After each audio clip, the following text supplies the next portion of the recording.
from the city that never sleeps.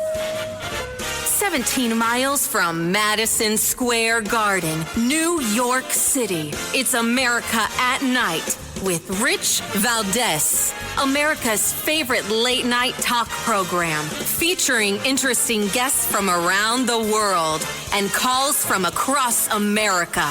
And now, here is your host, Rich Valdez.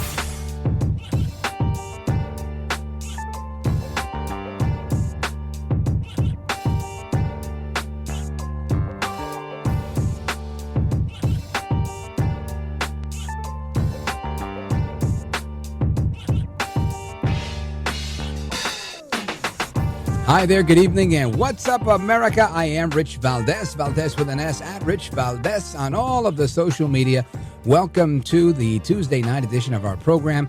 Happy to be here with you. It's really a blessing to be with you. The phone number, if you want to join us on our late night national town hall conversation, give me a call, 833-482-5337, 833-4-VALDEZ. And happy 100 days, America, right? Today is President Trump's 100th day in office. We were previewing some of this yesterday. Lots of great discussion with the callers throughout the country. I'm looking forward to more of that tonight. And part of what we're going to talk about now, obviously, with this 100 days celebration that the president decided to hold in Michigan, is some of the humorous stuff, right? There was a lot of humorous stuff that came out of that. Trump responding to his top choice for the Pope. That was really clever, as well as so much, right? There's just a lot that has to be discussed. But I want to start off with cut number 2. Listen to this. Are you like to see as Pope? Do you have anyone As Pope? Yeah. I'd like to be Pope. That would be my number one choice. What's your Mr. President? No, I don't know. I have no preference. I must say we have a cardinal that happens to be out of a place called New York who's very good. So we'll see what happens. And I had to play that one for you because I think it's funny. Why wouldn't he say that, right? Trump has to give the red meat to his base. And I have to say, at this point, part of President Trump's base is the media. Right? They really do react and hang on every word he says. So I think every time he says anything, he's like, well, hold on. Let me make sure I include, right, them all there in the back, right? Them, the fake news. There they are. You see them. You know, and he kind of squints and looks at the back of the room to the row of cameras. I can't think of another showman as entertaining as Trump in my lifetime that's been president. He's been absolutely terrific. But President Trump, he's got a big day, right, to talk about a lot of big accomplishments. Wasn't sure how to word that. He's got a huge repertoire here. And there's a few clips of Caroline Leavitt that I wanted to get to because I think, she really sums it up well when she explains some of these achievements. And it rightfully so, right? I think it's important that we not lose sight of what is actually going on. There's a reality that Trump was reelected or elected for immigration and the economy. You look at the markets, they seem to be adjusting well to tariffs. You look at the border, and I saw something today about 3 people got into the country and 6 were admitted because they were sick. So I think there's 9 people that were allowed into the United States last month through the southern border. That's it. That's the whole number. That's amazing considering, wasn't there a month with 180,000 or some insane number like that when Biden was president? So I think it's, as much as the left doesn't want to hear that, oh my goodness, El Trumpito, there he goes talking again about Joe Biden. Why won't he talk about himself? Well, he is talking about himself, and he said a lot of things at the rally tonight. And Count Delacula, which numbers am I looking at for the rally numbers? He's number 21 through 24. Here we go. So let's look at this.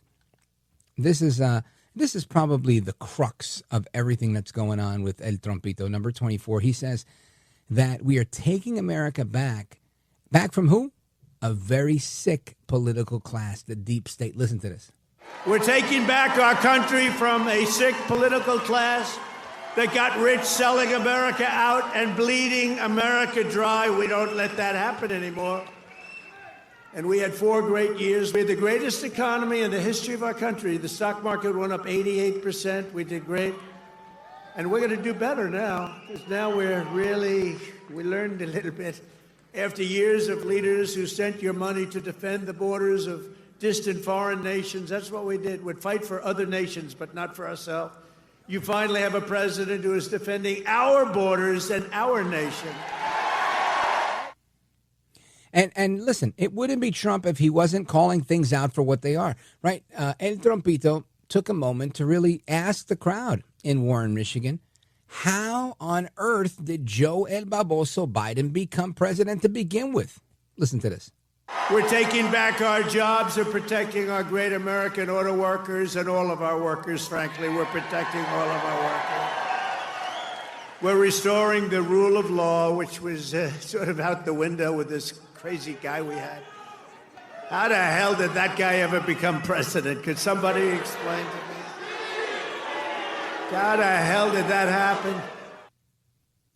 You know, and all the opposition, right? The left within the media, the left in higher education, the left within the judiciary, the left within our government, all they can do is vocalize their disdain through one spokesperson. That's right, Congresswoman AOC, all out crazy herself, my least favorite congresswoman from the Bronx and Queens, Alexandria Ocasio-Cortez.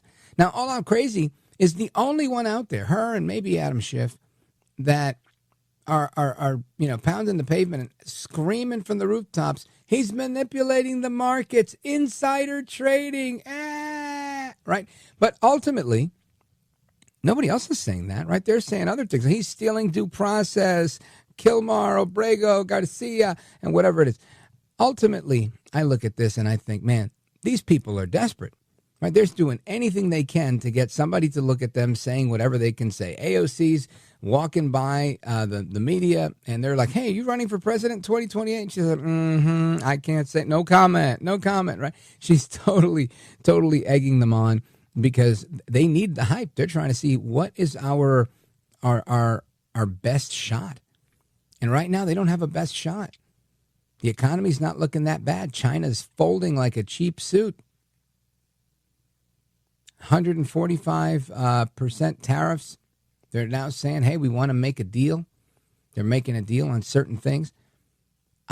To me, anybody who's out there saying Trump's tariffs are not working, what about them isn't working? You've got almost, I think, every single major country besides China that we trade with that's saying, hey, let's make a deal. At least the vast majority of them. So you tell me, where is it that it's not working?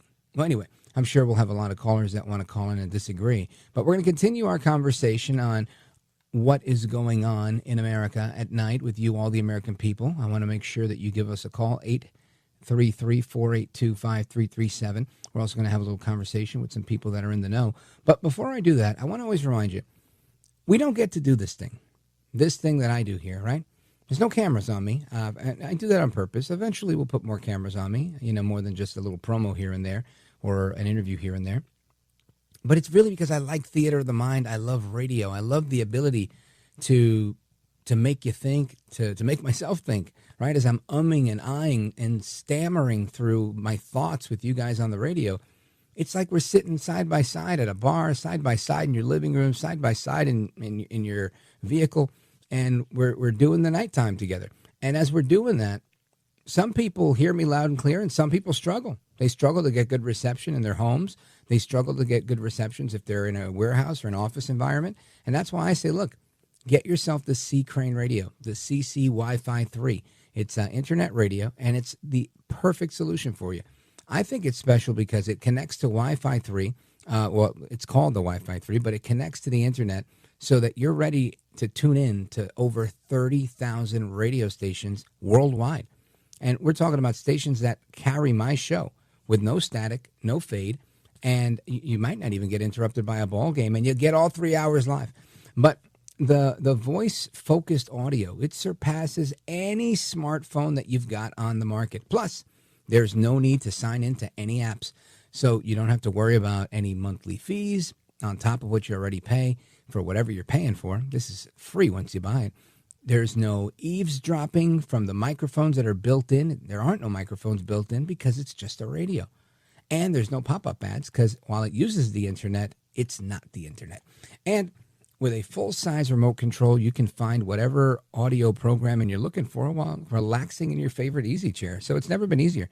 Plus, you can use this as a Bluetooth speaker for your favorite podcasts and your favorite music. So trust me, order one of these. I have a whole bunch of them, believe it or not. You can order one online or you can do it by phone. Let me give you the phone number. 800-522-8863. That's C. Crane. They have customer service right here in the United States. 1-800-522-8863. Or you can visit them online at ccrane.com/rich. That's me, R-I-C-H, and I'll spell it out for you. C. Crane, that's CCRANE.com/rich. And you can use my name, R-I-C-H, at the checkout. You're going to get 10% off any order that's over $75. Plus, it's also available on Amazon. So what are you waiting for? Buy one now. I'll be right back. This is America at Night with Rich Valdez.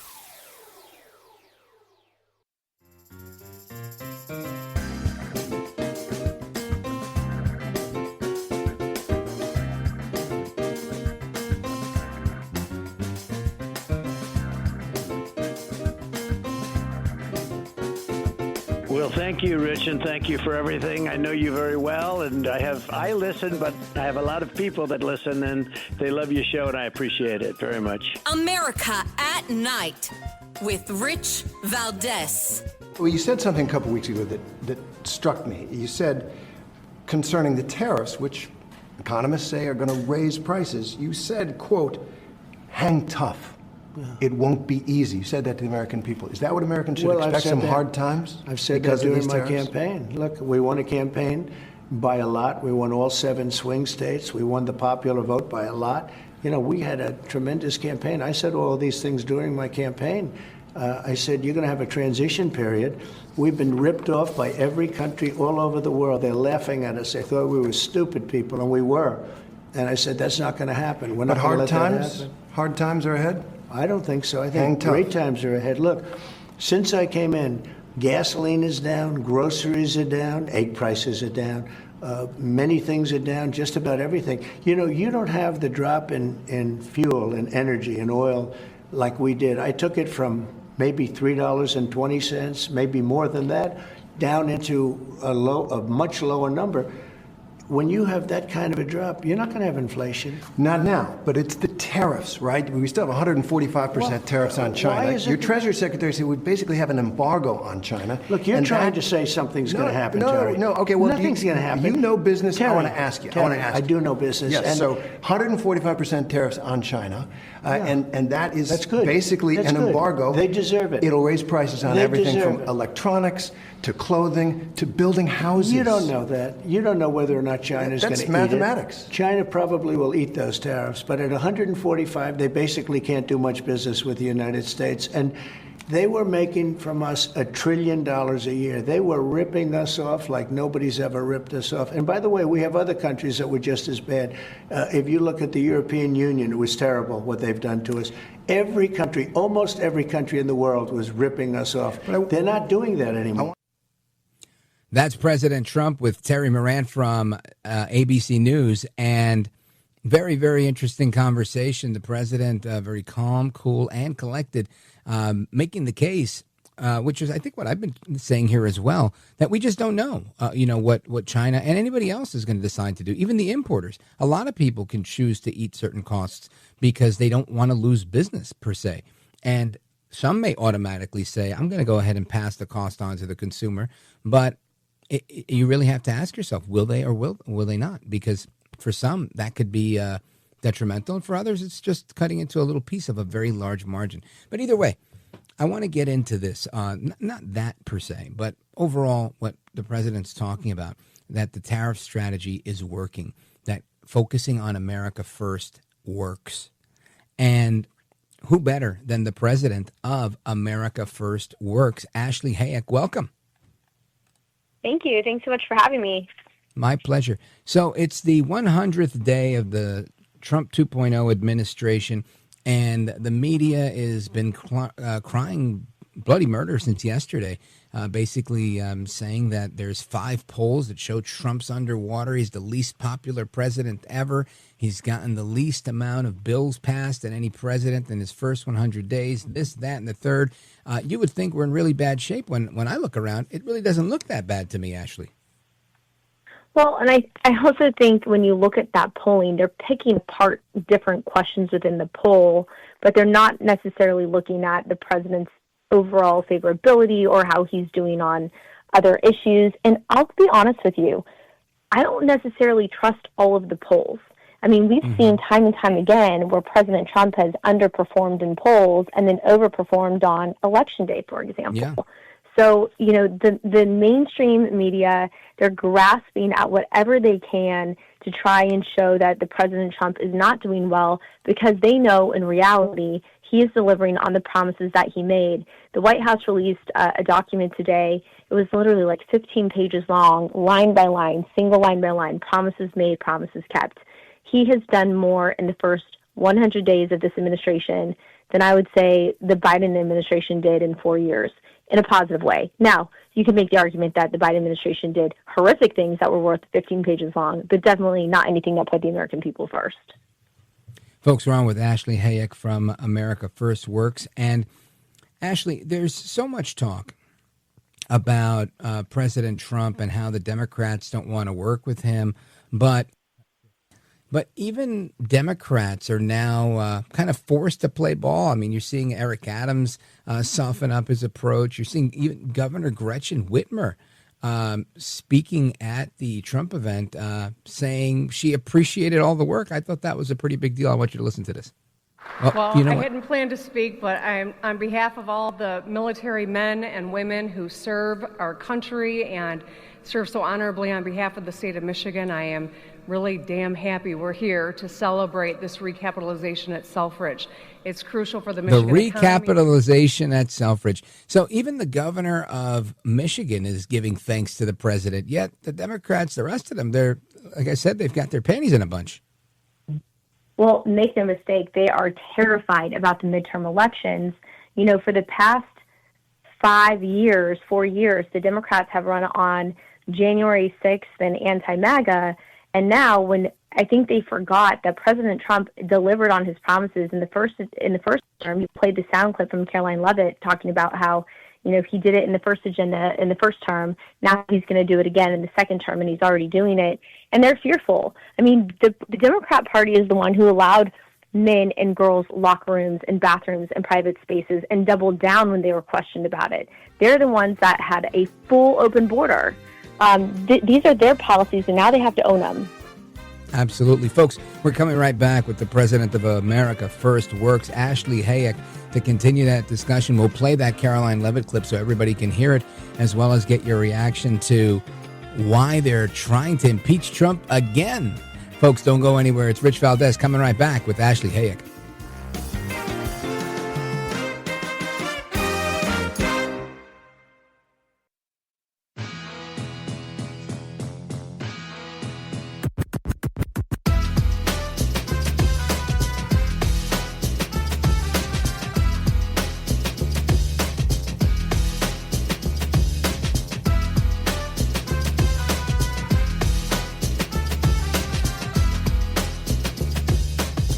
Listen to you, Rich, all the time. America at Night with Rich Valdez. Today officially marks 100 days of promises made and promises kept by President Trump. This has truly been the most historic start to a presidency in American history. After building the greatest economy in the world in his first term as president, President Trump is in the process of doing that all over again. The American people trust in President Trump. Since his first day in office, President Trump has focused on defeating the Biden inflation crisis, bringing down the cost of living, and making the United States the best place in the world to do business, invest, create jobs, and innovate. And President Trump's efforts are working. 345,000 jobs have already been added since the start of President Trump's term. Last month's jobs report saw nearly 100,000 more jobs than economists predicted, and it was the fourth highest month for private payroll growth in the past 2 years. 9,000 manufacturing jobs have been added to the economy already. This is a sharp contrast to the 6,000 manufacturing jobs that were lost each month in the final 2 years of the Biden administration.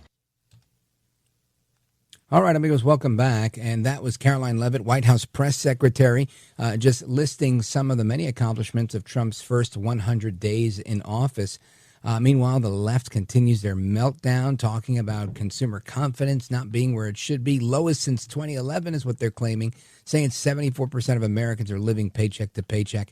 And trying to, if it's true, they're trying to blame that on Trump and his being there for a little more than 3 months. I don't think so. And I want to get some reaction to that from Ashley Hayek. She is the president of America First Works. Ashley, when you hear the press secretary listing some of these things, and you were just listing some of them yourself in the previous segment, do you think any of these things are embellishments? Any of this stuff is a little over the top, overly ambitious, or is it spot on? Well, it's so interesting. I think the president, he is super ambitious, and that's why he's so incredible. You know, he talks about being a deal maker. Anybody who's read his book, you know, this is all about the art of the deal. And we've seen this play out each week since President Trump came back to office, is the media, the establishment media, the Democrats, the D.C. elites. They have nothing. They have no answers for his success.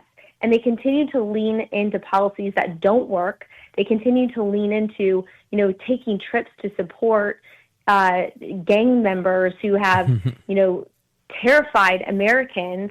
They're leaning into protecting, you know, men who want to be in women's sports. It's so amazing to me because you look at the border. The left has spent 4 years pretending it's completely unfixable, and President Trump secured the border within days. One day, one executive order. Border encounters are down 95%. Border catch and releases are down 99%. You know, President Trump, in terms of our economy, they talk about living paycheck to paycheck. People couldn't afford to buy orange juice or eggs.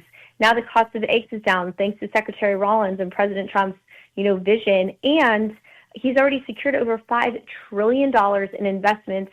Companies are bringing jobs back to America. You know, we talked about Governor Whitmer in the previous segment being at the Trump rally today. She knows the auto workers are solidly behind President Trump. She understands the hard-working men and women, the Michiganders, are solidly behind Trump. And she sees, you know, if she wants any political future, the Democrats are stuck between a rock and a hard place because they know the American people love President Trump's policies, and they don't have anything to stand on their own. You know, I think this is why Ashley Hayek, president of America First Works, that they are trying everything they can to try and impeach the president.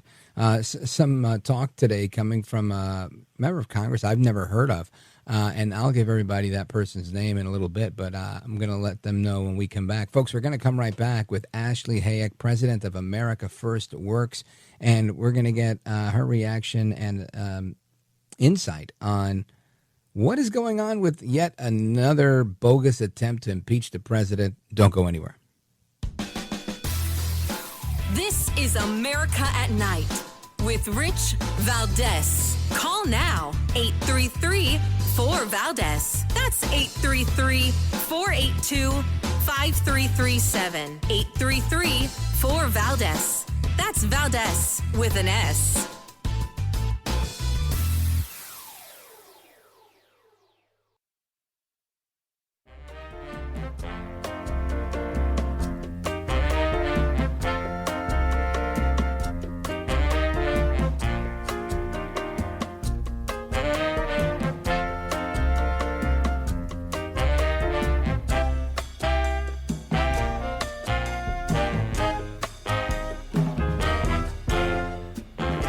Now, 833-4-VALDEZ. That's 833-482-5337. 833-4-VALDEZ. That's Valdez with an S. And today they did it again. Some guy that I'd never heard of. John James, is he a congressman, this guy? He said, ladies and gentlemen, I am going to start the impeachment to go again. They want to impeach me. This lunatic, he was up. Actually, I had the television way down, and I said to our great First Lady, listen, did I just hear I was being impeached again? We're getting good at this, though. No, they've gone totally crazy. These people, and you know what? They've totally lost their confidence, too. They can't even tell a lunatic like this dumb guy that said it. And then you have the other one that's always with the cane. He's always impeaching. And he raises his cane. He always impeaches. But they have no control over those people. They have no control, and the reason is they've lost their confidence. They have no confidence anymore as a party. They have no candidates. And, you know, when they say that Bernie's probably the best they have. By the way, he's about 7 years older than me, more, 8 years older. That's President Trump talking about a very, very feeble, totally political impeachment attempt that won't ever really see the light of anything outside of committee from Congressman Sri Thanadar.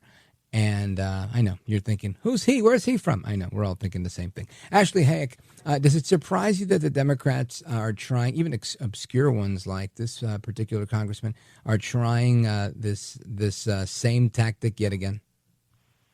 Well, I have a little bit of a different perspective. Number one, I think, first of all, this is the number one reason, one of the top reasons we have to make sure that we double down for the midterm elections. We need to make sure we keep the majorities because the Democrats have shown time and again they have no policy platform whatsoever. They have nothing that will benefit the American people. They just want to destroy this man's life. And so for that reason alone, we need to make sure we protect these great policies that we're going to benefit and continue and are benefiting from moving forward and keep these majorities in the House and Senate. But what I am also seeing is that the left does not have a leader of their party at this point. They are flailing. They are lost. There is dissension. It's who can be more radical, who's going to get their 10 or 15 minutes in fame. When you have Jasmine Crockett, AOC, Bernie Sanders as the leader and face of your party, this man clearly, who no one knows who he is, wants his 10 minutes of fame to try and be a rising star, maybe make some fundraising off of it. But it's a joke because they have no leadership, no vision, no policies, nothing that will benefit the American people, and it's pretty evident. Folks, we're on with Ashley Hayek. She is the president of America First Works. Ashley, I appreciate your insight here. Would you let everybody that's listening know what you guys at America First Works do and how they can learn more about what you're doing? Sure. So in 2024, we hit 5.7 million voters, door-to-door canvassing, turning out no and low propensity voters. So we just constantly contact voters, keep them engaged in the process, turn them out for the poll for Election Day or before Election Day, because we need to make sure that we are banking those votes early if we possibly can. We're continuing to do election integrity work. We need all hands on deck. If anyone is interested in volunteering, we can do text messaging, phone calls, door knocking, poll watching, whatever it is. AmericaFirstWorks.com. We'd love to have you as part of our team. And they can do that from anywhere in the country, right? That's exactly right. Check out AmericaFirstWorks.com. Ashley Hayek, thank you for being here. You are a gentlewoman, a scholar, and a patriot. Godspeed to you. Thank you. You too. My pleasure. And amigos, I want to get to your calls. I see we got calls from Kansas and more that are coming in right now. The phone number is 833-482-5337, 833-4-VALDEZ. This is America at Night with Rich Valdez. Call now, 833-4-VALDEZ. That's 833-482-5337, 833-4-VALDEZ. That's Valdez with an S.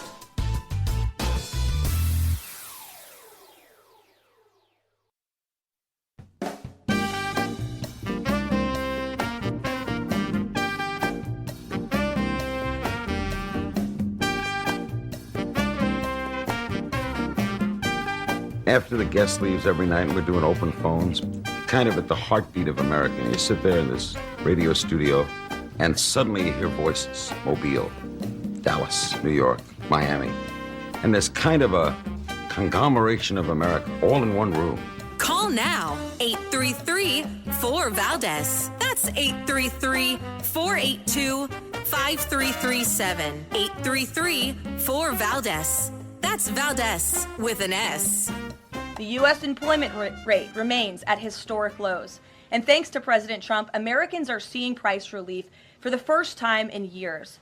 The last inflation report showed the first consumer price decline since the COVID pandemic, a decrease in energy prices, and real average hourly wage growth. President Trump is delivering on his promises to lower costs for American families and businesses. Prices across the board for everyday goods have seen declines since this president was inaugurated. From airfare to used motor vehicles to prescription drugs, prices are dropping. In fact, last month's drop in the price of prescription drugs was the largest ever recorded.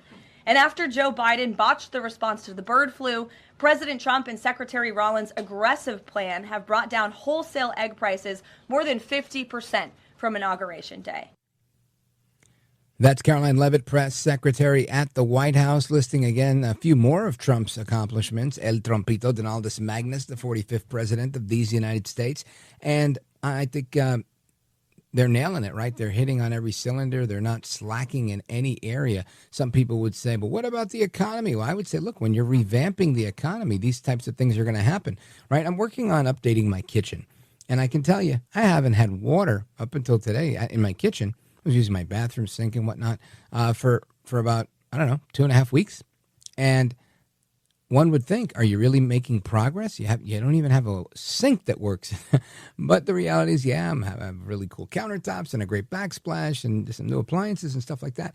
And sometimes in the midst of progress, you occasionally run into these little snafus, right? Little bumps along the way. And that's just a part of the growth, a part of the build. And I get it, and I think most Americans get it. But I want to know what you guys think. We've got calls from every corner of the country right now. 833-4-VALDEZ, 833-482-5337. If you want to call in, we're live, we're national, and we're taking your calls on our live late-night town hall. Let's go to Randall, calling us from Salina, Kansas, Kina. Randall, go right ahead. Yes, Rick, thank you for taking the call. I was calling in reference to the statements about polling and that. And when I was at university getting an administration and marketing degree, one of the things they taught us was that surveys and polling, if you're going to do it, you need to be very, very careful or you'll swing it accidentally to give you the answers you want. Mm-hmm. You can pretty much put whatever kind of info you want. And, and that's true for a lot of things in politics, right? You give me, I remember seeing a response to Michael Moore's film once. It was called Fahrenheit, Hype, Fahrenheit 9/11. And the actor, comedian Ron Silver made such a profound statement. And he said, I believe what he said was, you could edit any tape to make it look any way you want. He said, if you give me enough video, I could make Michael Moore look like an anorexic right-winger. I laughed for a hot minute when I heard that. But the sad truth was he was right. You really can do whatever you want with information, and you can make it look however you want to make it look. But this is why bottom lines matter, right? This is why you have to look at your pocketbook and see how are people's lives better. That's really the measure. And you're right. A lot of times political polling is skewed, and it could be accidentally skewed, but I don't think it is. I think you're giving too much of the benefit of the doubt, something I'm guilty of doing a lot myself. And this is nefarious. They're trying to fool you. They're trying to make it look like, oh, my gosh, Trump is doing horrible, because that news appeals to people that already don't like Trump, like my Cuban buddy who came here on a jet ski from Havana, Cuba, straight to Key West, Florida. And he's the first one. Look, he doesn't like Trump. During the first round of tariffs, back in the first Trump administration, he used to make deliveries that came right off of the port. So they were imports. And the first round of tariffs back in the first Trump administration cost him his very lucrative trucking business. He stopped making enough money to make money. And, he was like, as soon as Trump started with these tariffs and blah, blah, blah, I stopped. My margin got so small I had to sell my truck and get out of business. And he ended up going into a restaurant. And that's when I actually met him, when he was in the restaurant business. And he has such a hate on, as the great one would say, a hate on for El Trumpito. And it doesn't matter what Trump does. He will always find a way to poo-poo him. And there's a lot of people like that. There are people that just say, look, I don't like this guy, and I'm not going to like him. And there's people that say that about me too, right? There's many of us have detractors. I get it. But it doesn't change the fact that Trump is doing a solid job. He really is. And this news, when you twist it, most people, normal people, they see that and they go, well, I don't know. You got to give him the benefit of the doubt. It's not even 100 days. Okay, today's the 100th day. Great. But, all this negative news that's been coming out the last weeks and weeks, in my opinion, was invalid, right? Not fair, I should say. So that's my thought on that, Randall. Well, I agree with you a lot on that. Also want to comment, I own some stock, not a lot, and it went down a little when Trump first started issuing the tariffs and that.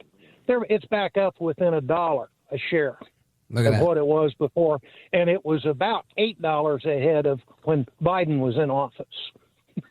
Look at that. And not only that, you got to look at the industrial average, right? The Dow Industrial Average, way better right now than we were a year ago even. So I think all of these things kind of speak for themselves. We're headed in the right direction. All systems are go.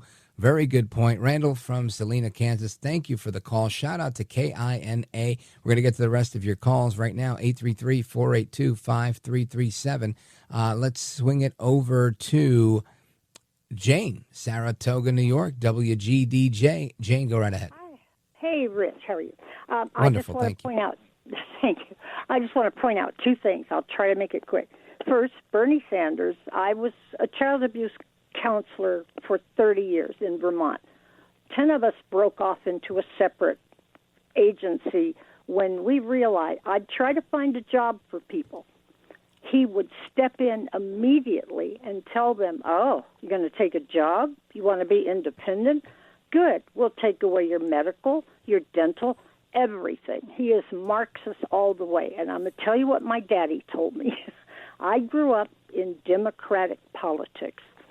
And my daddy was totally turned off by those people and eventually took me off to the side and said, Pinky, my nickname is Pinky because in Florida I never got a tan. I just turned pink. And he said, Pinky, know that when you go out into life and you go down the road of life, you're going to come to a stop and you're going to have to choose. Sweetheart, always go right and always know that the right cares about people. And he said, love your fellow man, take care of people, think with your heart, and be a decent human being. That's excellent advice. And Jane, I think you might have shared some elements of that with me in the past. And let me tell you, your dad, a very, very bright guy, a very, very passionate guy, and sounds like a really good guy. So shout out to him and God bless him. And thank you for your call. Shout out to WGDJ. Next up, we've got calls from Idaho, calls from Florida, and more. 833-482-5337. If you're still with us, we're going to be continuing this into the next hour, getting your calls on the president's first 100 days, as well as more analysis on the news. But if this is your end of the road with me, hasta la próxima. Take care, good night, and God bless you, America. I'm Rich Valdez. Everybody else, I'll be right back.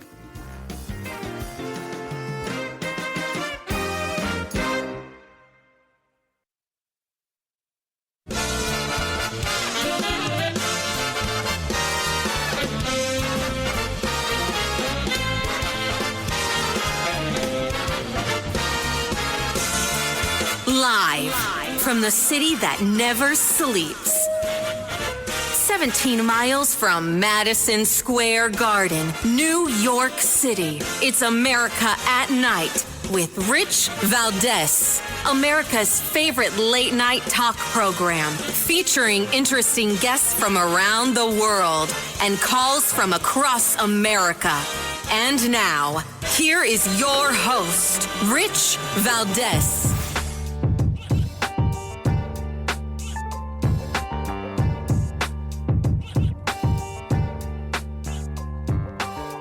Hi there, good evening, and what's up, America? I am Rich Valdez, Valdez with an S, at Rich Valdez on all of the social media.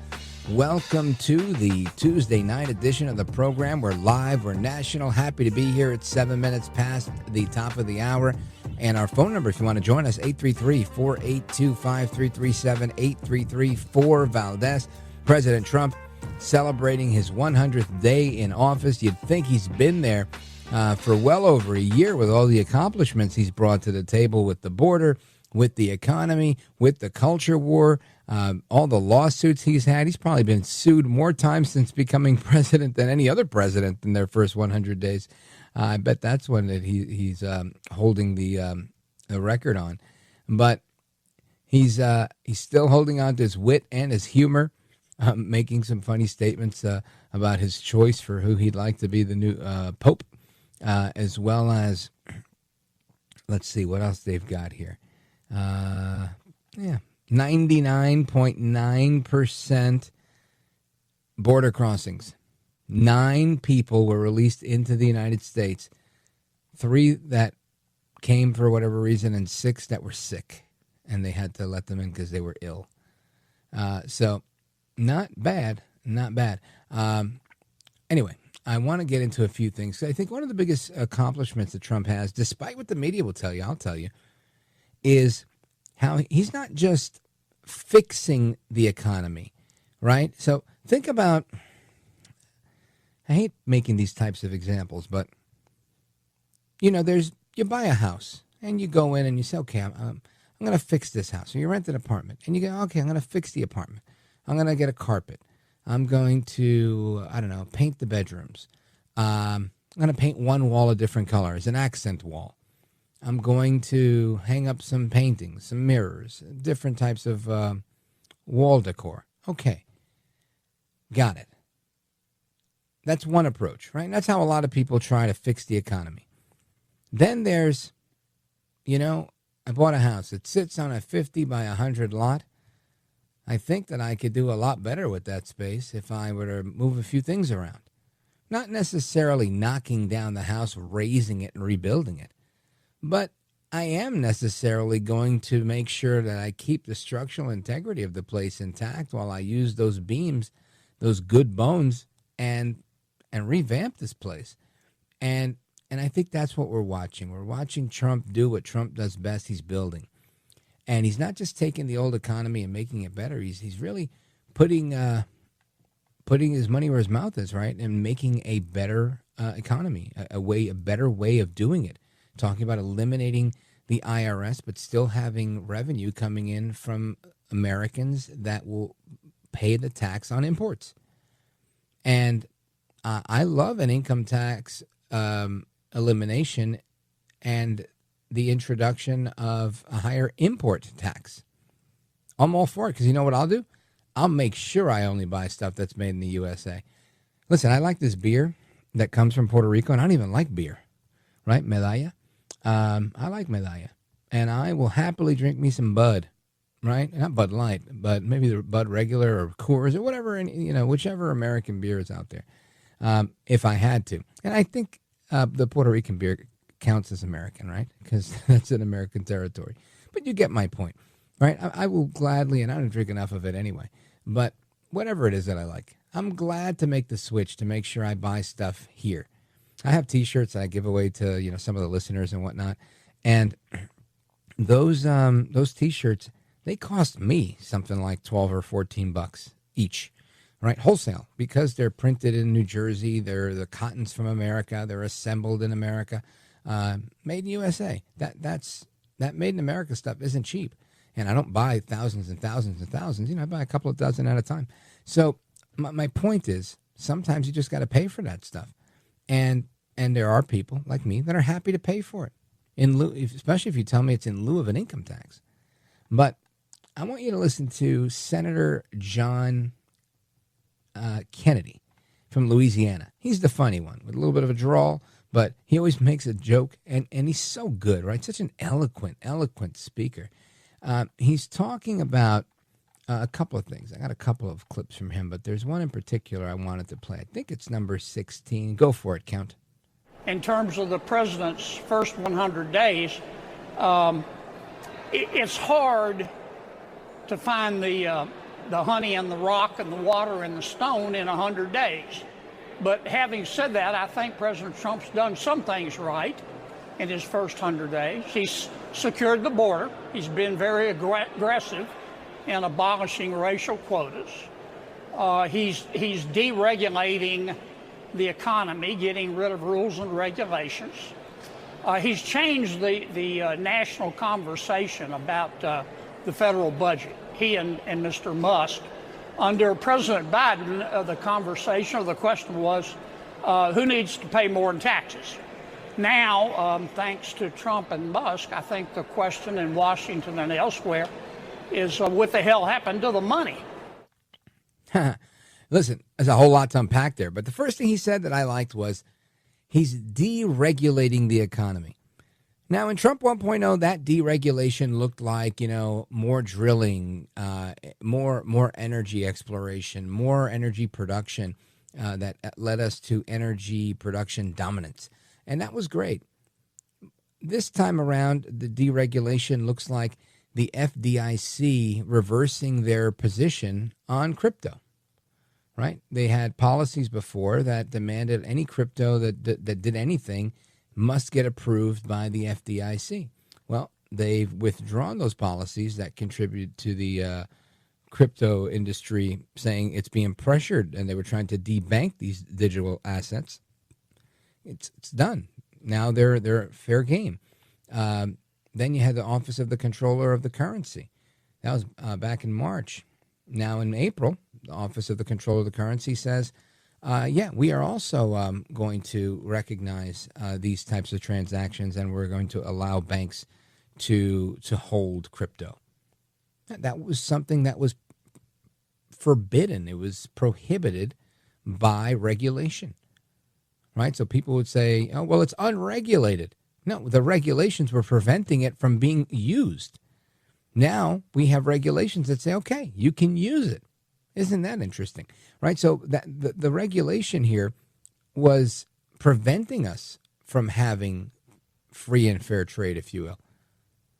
Trump's deregulation is now allowing that, deregulating the economy. This is a beautiful thing, and something that I think goes understated and underreported quite often. I try to talk about it as often as I can because when was the last time, right? I would say this deregulation of this economy, and maybe I'm wrong, and maybe we'll bring in Steve Moore if we can grab him for maybe tomorrow, former Reagan economist, former Trump economist. Maybe he'll agree or disagree with me. But it's my contention that if you were alive in 1969, they said, let's get rid of the gold standard, and I think that kicked in 1971, right? No more gold standard. If you were alive in that time, you were able to look at things and see things and go, oh, wow, look at this. And there were several periods, I would say, in different generations where there was that moment, let's just say this. What if you were, because that's when gold started like skyrocketing after that, right? Little by little, just keeps shooting up. Or what if you were around to say, I'm going to buy some Apple stock really, really cheap. And that, just shot right up. I mean, there's so many different things that I think could make a very bright future for people if they could see it coming, if they only knew. And I think this is one of those moments. I think a few years ago, crypto, it was parking your money somewhere. Today, crypto, I think we should be a little more bullish on it. I think, and it's, again, not all crypto. I'm not saying every coin is going to, send your kids to college, if that's still a thing that we do.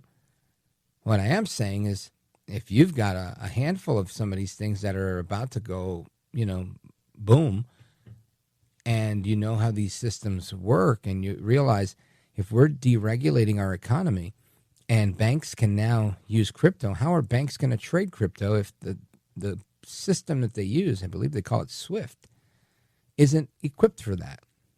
So how are they going to move this money around? Right? Well, Ripple has a solution that they've put out there that would allow for that. That's actually probably the category killer, in my opinion. It's called XRP. Allows you to, it's a ledger system that lets you do things in nanoseconds. So imagine being able to move your money around in nanoseconds on a ledger so that you could see what's going on. Imagine banks, having a stable coin that's backed by, I don't know, whatever the United States has of value. The inventoried gold at Gold Knox, our new strategic crypto reserve. What else do we have? We have our own unmined rare earth minerals. Who knows? Somebody suggested to me the other day that, as we get closer to the future, that mercury may become increasingly more valuable, and that may be a good metric to tie things to. Now, I think everybody's, got an idea, and there's a lot of ambitious people out there with a lot of interesting ideas. But my point in all of this is that I'm not making this up, right? These are real things. We really are deregulating the economy. Banks really can do that. People are now tokenizing their own information, and this is a reality. So with people tokenizing their information, just imagine every single website you go on says, "We have cookies. Don't sell my information. Reject all," right? In the near future, there is a time that's coming where you're going to be able to sell your own information. And I met a guy who created some software that did that and was able to monetize it. And he made a fortune. Not even for himself. He actually, believe it or not, listen to this. I don't want to blow up their story too much because I want to invite him on to tell the story. But this is a guy from a Catholic church that wanted to help pet owners, dog owners in particular, and people who love their pets and family members that love pets, and they started tokenizing their pets' information, right? Like, my dog's name is Spot. He's 2 years old. He speaks Spanish, whatever, and whatever you come up with your pet, and he's a this that mix. He weighs this much, and he loves belly scratches and X, Y, and Z treats. And this little doggy profile that you've created for your dog is now something you can sell to your big box pet retailer or to a smaller pet retailer that's looking to buy that information. But instead of buying it from the gazillion of different companies that's out there procuring your information and then selling it, many of the apps, many of the social media companies that take your info and sell it, you're now taking your info and selling it, eliminating the middleman, right? So there's a company out there that does that, and they have a patent on this type of thing. So just imagine that all exists today. It's just foreign to a lot of people today. But I would say in the next 3.5 years, a lot of that stuff isn't going to be that foreign. Transferring your money around digital assets, not going to be that weird. I went to buy something the other day, and it said you want to pay with Apple Pay, PayPal, or Coinbase. That wasn't always an option, to pay with Coinbase the same way I would pay with PayPal. But that's an option today. And we're not even fully there. So I say all of that to say is this seems to me like a legitimate opportunity of a lifetime. I think it's the Wild West all over again. The 1849 gold rush is upon us in a new way, in a digital way, in a minerals way, in a American energy production way, in a America First, Made in America kind of way, in a less reliance on China kind of way. All of these things are incredibly important. And I believe Trump's getting so much closer in these first 100 days. Keep it locked right here. I'm coming right back. This is America at Night with Rich Valdez. Call now, 833-4-VALDEZ. That's 833-482-5790. 833-4-5337. 833-4-VALDEZ. That's Valdez with an S.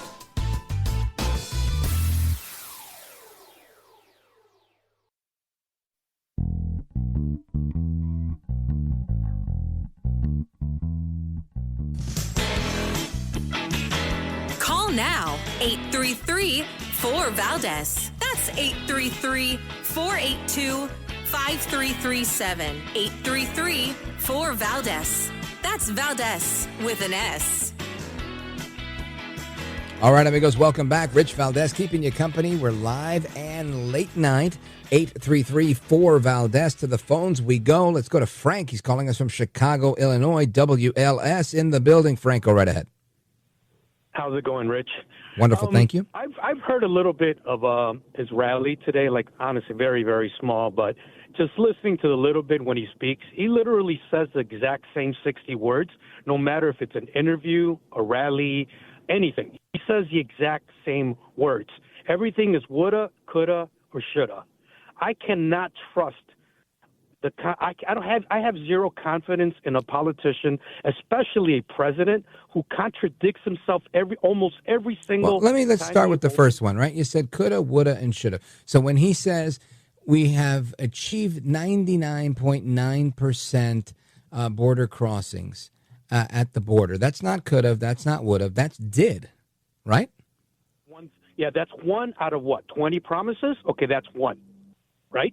I don't remember 20 promises. I remember two main campaign issues, implementing tariffs and shutting down the border. I think he's done both.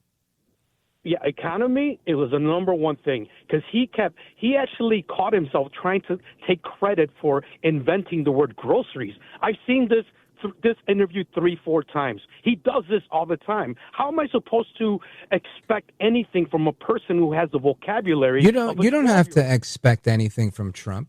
You don't need to trust him. You don't need to vote for him. You don't need to do anything. I'm a citizen of the United States. Yeah, but, it's clear you had, right? I didn't like Joe Biden. I didn't have to trust Joe Biden. I didn't vote for Joe Biden. I just had to sit there and wait till it was over. Exactly. But one quick question, and a lot of people that follow Trump who are, in my opinion, brainwashed because they refuse to accept the fact.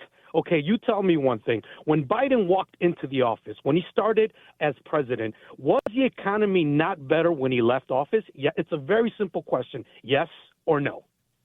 Well, of course. He walked in the middle of COVID.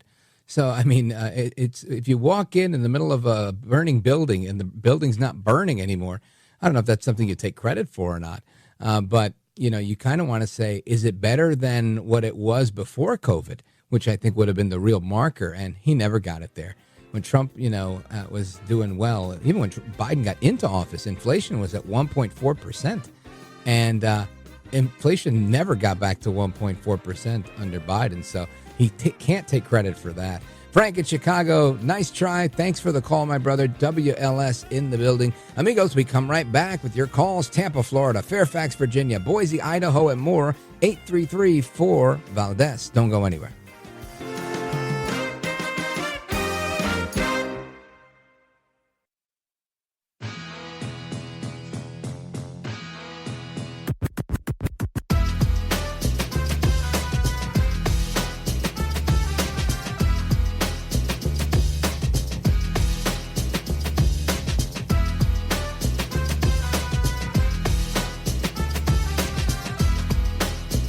Call now, 833-4-VALDEZ. That's 833-482-5337. 833-4-VALDEZ. That's Valdez with an S. When you're on the air, I feel like I'm sitting across the table from you as I puff on a cigar and have a late night espresso. I feel like you're in my home. America at Night with Rich Valdez. All right, amigos, if you're home, puffing on a cigar, having an espresso, I'm joining you because I'm definitely having that coffee with you. And I want to welcome you to our show. This is the Late Night National Town Hall Conversation with me, Rich Valdez, Valdez with an S, and we're live and national. So give us a call, 833-4-VALDEZ. Let's go to Tampa, Florida, streaming the show, richvaldez.com. Eduardo, go right ahead. Rich, thank you very much. Just something quick on Frank. Frank, 2 years coming up on May that I left Chicago, that $1 billion deficit and high crime, high tax Chicago. So keep it, Frank. Yeah. Are you loving Florida and no income tax? Right. Yeah, Frank, spend a week down here in Tampa. Maybe you'll have a change of heart. Maybe. Yeah. I don't know. It's hard to not like Florida. But you know what? Some people don't like humidity. Go right ahead. Yeah, he's doing a great job, particularly on immigration. And you just got to give him time. I would say that President Trump is working with Leader Johnson so we can get this tax bill coming, because in the future, we definitely don't want any of these things that President Trump is doing being overturned, heaven forbid that we have a Democrat in office. And you've got to codify them, make them law. Yeah. J.D. Vance and Gretchen Whitmer for 2008. What do you think? You think that's a good idea? Yeah, I like Vance. I always say I think there's going to be a lot of contenders. I really do. Vice President Vance is great. And honestly, I guess it sucks for him that there's going to be a lot of contenders. I don't know that they're going to say, all right, it's your turn. I think a lot of people are going to throw their hat in the ring. They didn't clear the road for Trump. Imagine what they're going to do for a vice president that would run. But it doesn't mean he won't win, right? He may very well win. I think he's a very, very capable, very equipped guy. And I can't wait to see what those debates look like, right? That's the type of stuff I live for. I love to hear a good Republican debate and see the ideas flowing. And I think competition makes you sharp. So I love that. But, yeah, Gretchen Whitmer, I honestly don't see the appeal. I don't know that many people do. I have a skewed view of the left, right? I do know for a fact. I'm a New Yorker, and I live in Jersey.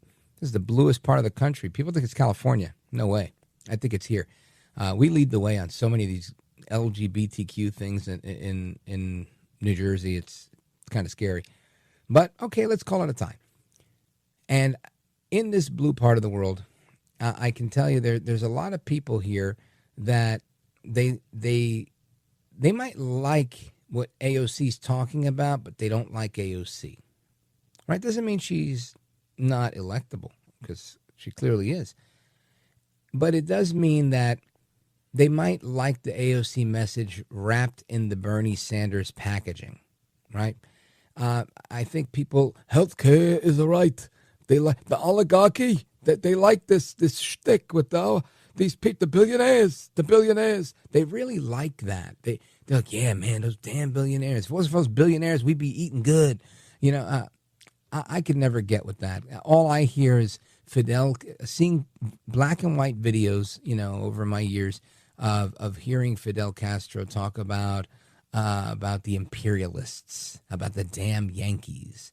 Yankee go home, right? He's talking about me, capitalist American.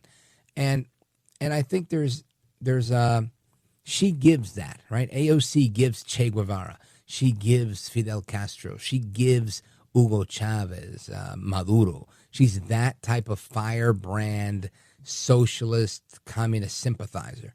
And I think that's not the brand for everybody yet. I'd say there California has this beat, right? California definitely, Eduardo, has a bigger penchant for like out and out communism for sure. Like you'll see people wearing a hammer and sickle shirt and calling each other comrade in California, you know, kind of like the way you do in areas of Brooklyn, New York. But that's not by and large in the city. And I guess you could say the same in California. It may not be all over L.A., for example, or all over San Francisco. But there's the pockets, right? But I think there's more people there, so therefore they probably have the market cornered on that. But I say all of that to say, I think that there is a desire for someone that can pretend to be a JFK Democrat. Someone that can come across as, look, I'm not a crazy right-wing MAGA Republican. No, I'm not. I'm a sensible Democrat. I believe in unions. I believe in government spending as much as the next guy. I believe in doing the right thing for everybody. I believe in a new Americans pursuit of the American dream. And they try to sell you all these things, right? The girl who gave the senator, I'm forgetting her name, the senator who gave the response to the State of the Union address, she was lobbing the balls right in that direction, right? She was delivering the message in that vein, and I think that's going to be what is going to get people, right? The only one I see doing that is Gavin Newsom. So far, he's the only one saying, let me sit down with some conservative influencers and get a conversation going. Let me smile a lot and say, look, we can have differences of opinion, but let me smile and, have a decent civil conversation with you. We can disagree agreeably. People like that. People want to be, and that is the palatable Democrat. That doesn't mean he's any less radical than AOC. It just means he plays the game better. And so I think that there's something there. And I don't know that Gretchen Whitmer brings that. Maybe I'm wrong. Maybe that's exactly what she brings. But I don't know. The jury's still out for me on whether it's going to be her. I think you're going to get maybe Bernie Sanders throwing his hat in the ring just for the sake of drumming up support and then saying, I'm going to put my support behind Alexandra. Alexandra's terrific. I think she's wonderful. And I think she's going to be president of the United States because the the Democrats, Socialists of America, this is their candidate. And we must do this because health care is the right. And just go back into his, oligarchy and just screaming words, right? The previous caller said Trump uses the same 60 words. As he was saying that, I was thinking, how many words do I use? I probably have like 30. And I use the same ones for 3 hours every night. I thought that was pretty funny. Anyway, the criticism really is so petty. Trump has 60 words. I don't like his vocabulary. I can't trust his vocabulary. Can I trust? Nobody cares who you trust, sir. Right? Nobody cared that I didn't like Obama for 10 whole years. Nobody cared. Nobody cared. I was screaming to my whole family, this man is bad. He's going to destroy the fabric of our country. And they just looked at me and like, he's so handsome. He's so sharp. He's got such a great voice. He's a great speaker. Come on, this is history. Put your politics aside and let a black man become president. Look at where that got us. It had nothing to do with his race. It had everything to do with his crooked politics. Anyway, I want to continue the conversation with you guys straight ahead. Let's go to Elizabeth. She's in Fairfax, Virginia, WMAL. Go right ahead. And Eduardo, thanks for the call, brother. Go right ahead, Elizabeth. Hi, Rich. Hey, how are you? I'm good. Thanks for taking my call. Pleasure. However, I have to say I'm mad. It has nothing to do with me. Has nothing at all to do with anything that's been said on your show. It has to do with something I heard earlier today about those poor federal employees that are losing their jobs. Well, Elizabeth, you're definitely not going to hear that on my show because I don't boo-hoo over them. I oftentimes say, hey, look, I know people who don't work in the federal government that have lost their jobs. So we can't cry about the regular people losing their jobs. We can't cry about people that are making more than everybody else in the private sector and have had an amazing run, usually for more than a decade or two. So I can't. I just can't find the tears. Well, thank you. You just made a big part of my case. They do make more than federal and other non-federal employees. That was true 40 years ago when my best friend was chief personnel officer, and it's still true today. I heard some very recent statistics. And furthermore, any economist will tell you that a government employee does not add anything at all to the economy. They don't add any goods or services. In other words, somebody who's not a government employee has to have a job and work and pay taxes to support them. And I'm just really angry about these overpaid federal civil service people whining about losing their jobs. And the thing is, the work they do if they leave the federal government, there's nothing they can do. They're not qualified to do anything else because all they know is all this deep state bureaucracy. So I'm just really mad. I think this whole conversation about these poor federal employees, you know, it is sad that they lose their job, but Sure. I mean, so what? It's sad for the rest of us that we have to support them. Right, and that's where I'm at. It's not.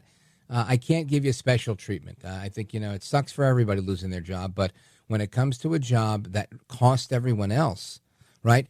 My job doesn't cost everyone else. My job costs the people that support the show, the people that are in this media business, the people that listen to the show. You have to put up with me. But if you don't care about what I do and you don't listen to this show and you don't patronize the people that sponsor the show and you never hear the ads, this has no effect on you. But if you are a government worker and AI will eventually replace some of the work that you do cost me money, right? You cost everybody some money. And it's never personal. It's always about doing the right thing and having the right sized government. And what I think is interesting with this whole situation is everybody was beating up Elon Musk, Elizabeth. Everybody. Oh, he's slashing the government. He's doing this. He's doing that. Did you know that good old Elon has lost $172 billion in the last 3 days? And since taking the Doge job, he's lost a ton of money. And I can't help but think this is what patriotism looks like. Right? Trump also lost $1 billion or so at the end of his first term. And this is, to me, the mark of someone who really just wants to fix things, to make America better. And most people, right? Most people, A, don't have $100 billion to lose. And secondly, they're not willing to lose that much of their fortune just to say, yeah, I helped my country. I served my country when asked. No, doesn't work that way. So I give kudos to Elon Musk for doing the right thing, trying to cut and slash and tighten up our budget, and for happily taking this loss, because he doesn't seem to be complaining to me, Elizabeth. Did I lose you? Yeah. Oh, good. You're still there. I'm here. I agree. Everything you say is right on. Oh, well, thank you for that. I have to take a pause right here, but I appreciate your call. Always a splendid time, a pleasure speaking with you. Godspeed to Elizabeth and everybody that's in your neck of the woods in Fairfax, Virginia, WMAL. Folks, keep it locked right here. I'm coming right back. This is America at Night with Rich Valdez. Call now, 833-4-VALDEZ. That's 833-482-5337. 833-4-VALDEZ. That's Valdez with an S.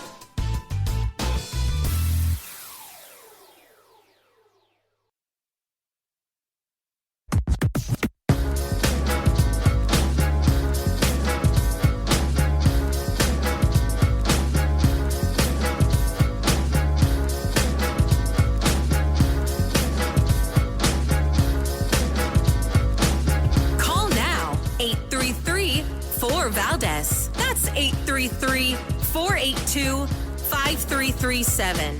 833-4-VALDEZ. That's Valdez with an S. All right, amigos, welcome back. Rich Valdez keeping you company all night.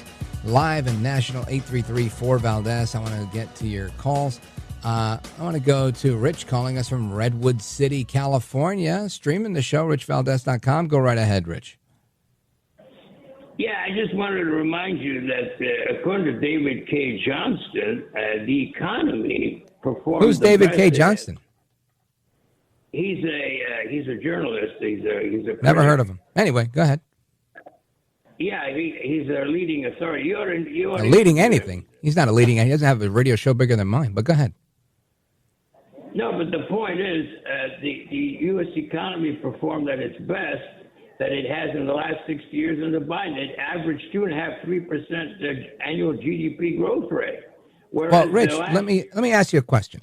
If you lose your job tomorrow, and then you lose your house, and you have, you're in the hole, and you're able to do a short sale and sell your house, so you start to get rid of a little bit of that, and you're climbing your way out of it, and you start building, and in the process, you create massive inflation.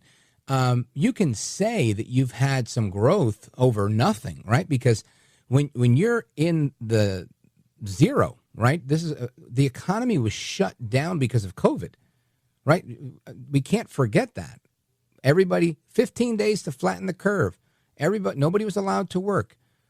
People were shut down. You would get arrested if you dared get a haircut, if you dared go to the gym. So with a frozen economy that brought the world to a standstill, and people couldn't get cars for months on end, and then all of a sudden you're able to get cars, of course you're going to throw up big numbers and say, yeah, we went from zero economic production to, wow, look at this growth. But when you look at real life, look at people's lives, nobody's life improved under Biden. The government spending was so high, it triggered massive inflation. We had not seen inflation like what Biden's spending triggered since the days of Jimmy Carter. Literally 43 years. In 43 years, we had not seen that level of inflation. So for Biden to say, I had the best growth, that's great. That's like saying, hey, look, I flatlined, and man, my heart is beating so good right now. But bro, you're dead, and you were just coming back from CPR in a hospital bed after they shocked you to come back to life. So I don't know if that's a bragging point, Rich. Excuse me, but the last year of the term of Trump, in his term, the economy nearly contracted during the last year of his term. Well, that's when COVID kicked in, sir. But let's talk about it. There is 4 years there. Let's talk about the 3 years where all the Puerto Ricans like me were out there buying homes with nearly $7,000 more in their pocket every year. Talk about Asian home ownership going up more than it ever had. Black home ownership higher than ever. I mean, these things can't be ignored. This is just simply you not liking Trump, but you can't dislike the numbers. Rich in Redwood, thanks for the call. Shout out to KNCO. Folks are coming right back. This is America at Night with Rich Valdez.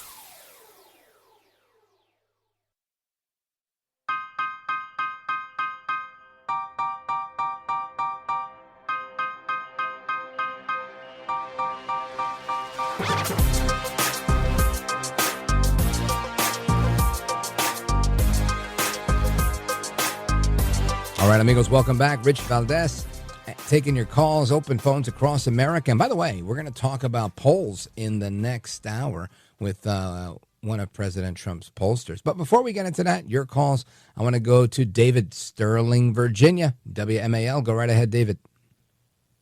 How are you today? Wonderful, thank you. But anyhow,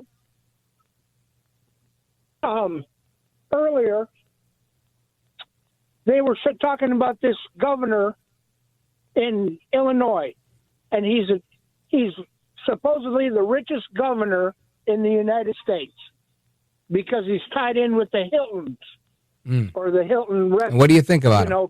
Chain of motels and everything. But he did 2 rallies, one in Iowa and one in New Hampshire.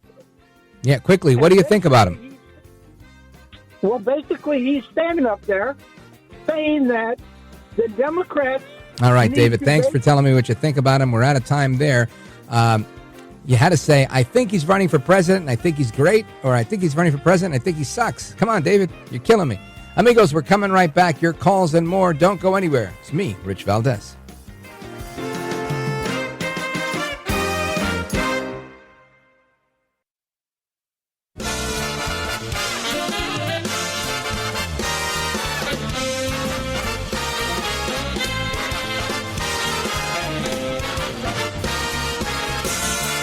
Live from the city that never sleeps. 17 miles from Madison Square Garden, New York City. It's America at Night with Rich Valdez. America's favorite late night talk program featuring interesting guests from around the world and calls from across America. And now, Here is your host, Rich Valdez. Hi there, good evening, and what's up, America? I am Rich Valdez, Valdez with an S, at Rich Valdez on all of the social media. Your liberty-loving Latino amigo, happy to be here with you this Tuesday evening. We're live, we're national. Our phone number is 833-482-5337, 833-4-Valdez. And, of course, the big story today, President Trump, 100 days in office. All sorts of media and leftist meltdown out there. And I think the rest of us in the MAGA crowd, the brainwashed Kool-Aid drinkers that we are, we're thinking, man, not too shabby, El Trumpito. Good job, sir.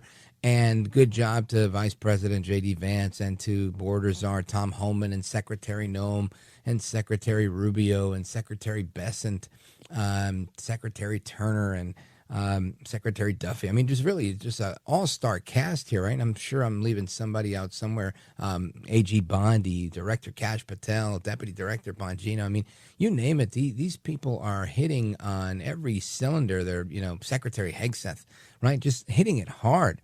They really, really are. And Secretary Lutnick. I mean, really just a solid bunch of people. And I'm happy they're doing it. Interior Secretary, just really killing the game, Doug Burgum. So part of what I want to talk about here is Trump, right? Trump says that he's doing his thing, and he kind of elaborates on what he hasn't gotten done in the first 100 days that he'd like to get done. Listen to this.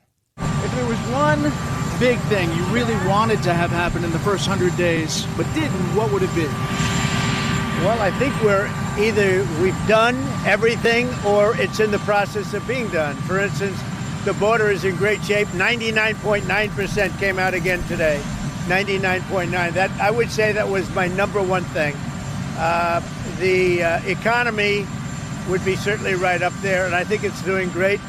We were losing billions and billions of dollars a day with trade.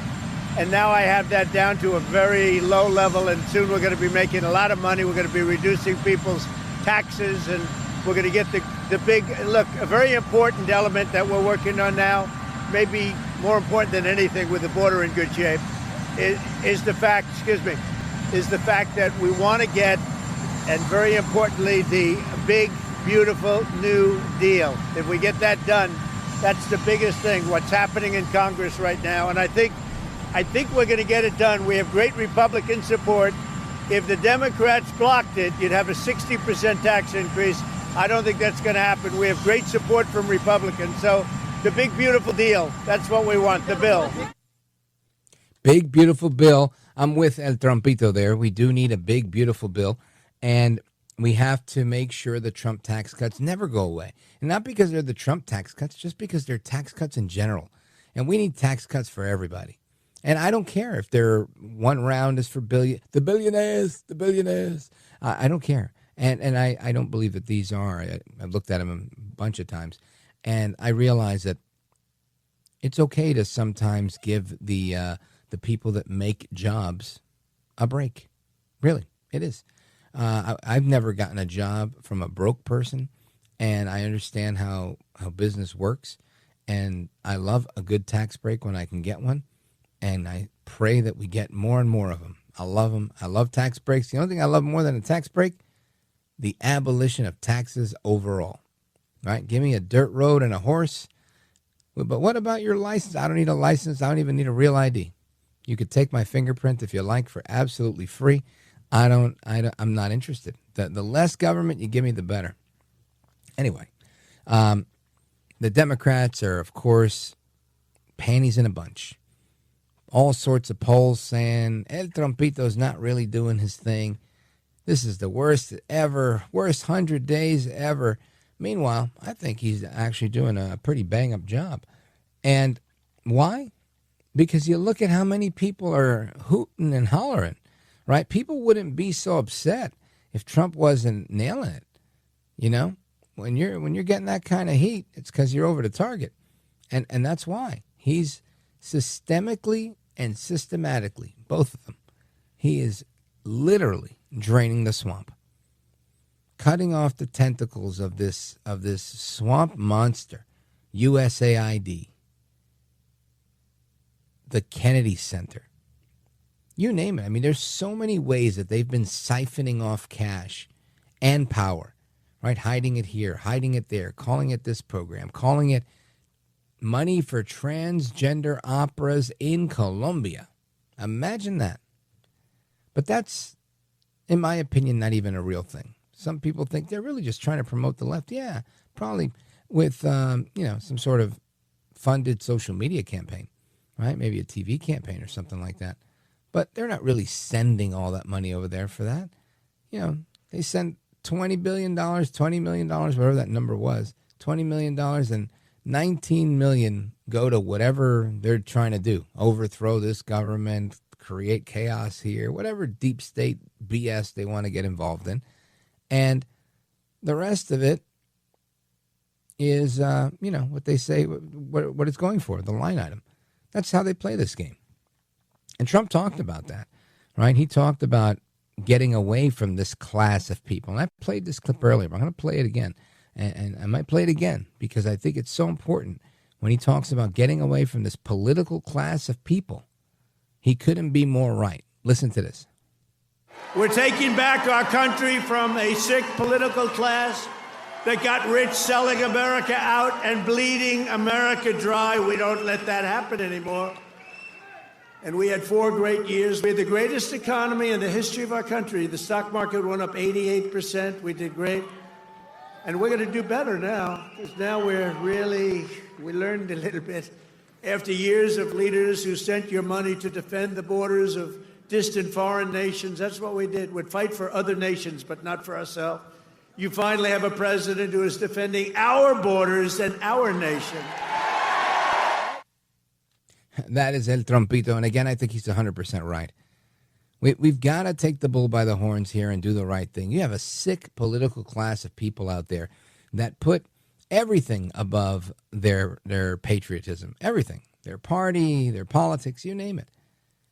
And it's okay to be a partisan, right? If that's what you want to do, that's what you want to do. It's okay to be an ideologue, honestly, right? I tend to be one. I have a lot of ideology that is what it is. Likely not going to change.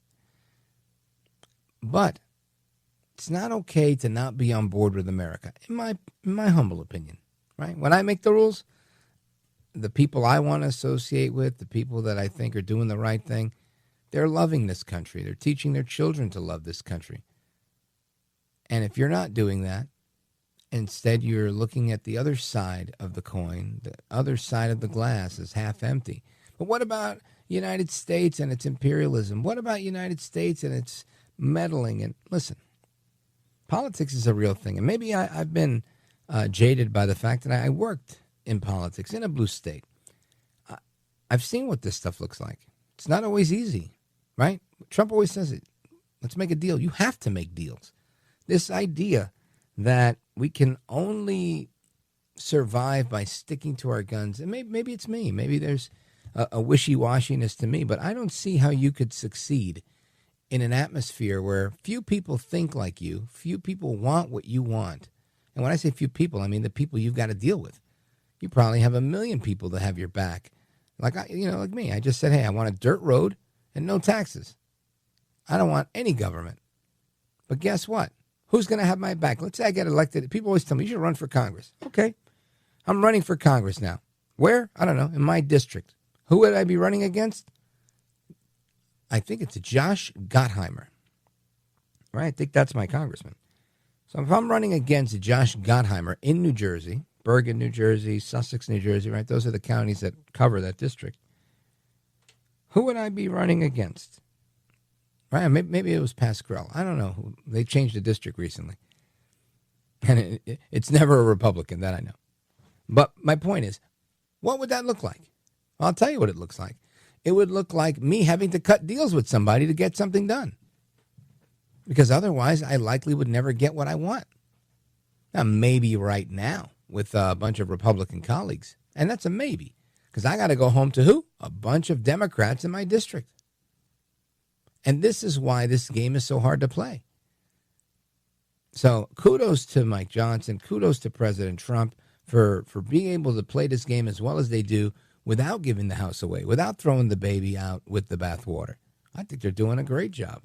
Anyway, we're going to talk about Trump's 100 days. We're going to talk about the fake, phony, fraud polls and so much more with one of President Trump's pollsters who gets it right every single time, John McLaughlin and Associates. He's the pollster that's joining us next. Keep it locked right here. This is America at Night with Rich Valdez.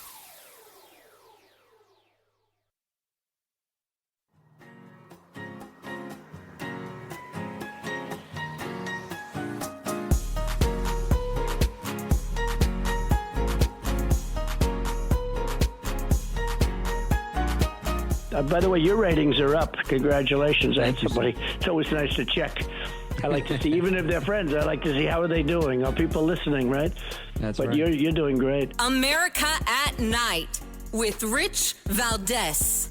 He's sort of underwater, and particularly on the economy, tariffs, and inflation, he's well underwater. You've still got some work to do in that front. A lot of people think that he's spending too much time on tariffs and not enough time on the economy and lowering prices. What do you say? Well, I don't want to make things awkward for you, John, but it is our opinion that Fox News needs to fire its pollster.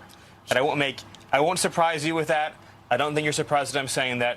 But the Fox News pollster has always been wrong about President Trump. They were the ones that said all summer long that Kamala Harris was going to be the 47th president of the United States. So we don't acknowledge any of that polling. That is senior White House or Deputy Chief of Staff now, Stephen Miller, talking about Fox News firing their pollster because they keep getting it wrong. I said, you know what? Let's get the pollster who always gets it right, John McLaughlin, CEO and partner at McLaughlin and Associates. He was the campaign pollster for Trump 2024 and for the other Trump campaigns as well. And John McLaughlin is with us. John, welcome back. Rich, great to be back. Always a pleasure. So, what do you think about this? The polls have been out there. Everybody's taking to the polls to say how badly Trump is doing. They come out right in time for his 100-day celebration. And I'm not suggesting that they should report something that isn't accurate, but it seems like they are reporting something that isn't accurate. Your thoughts?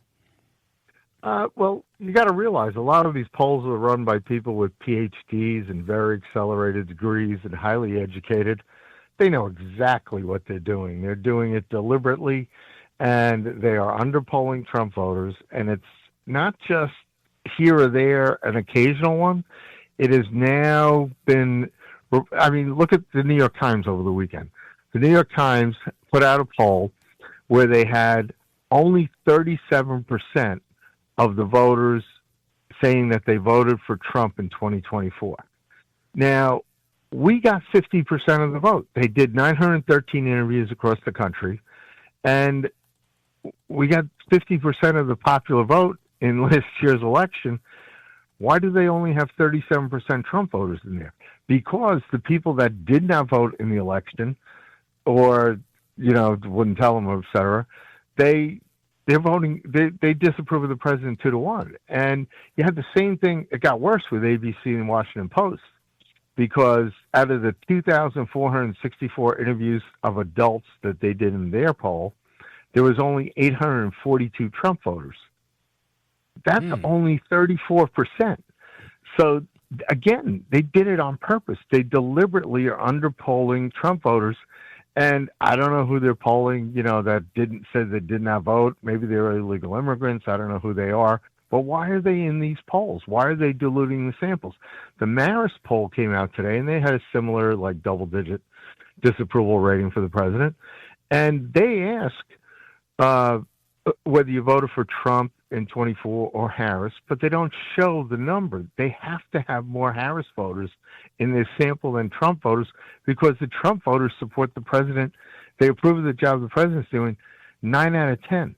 So if you take a Trump voter out of the sample, you know, say you take 11 points away from Trump voters, which is exactly what the New York Times did. They took 13.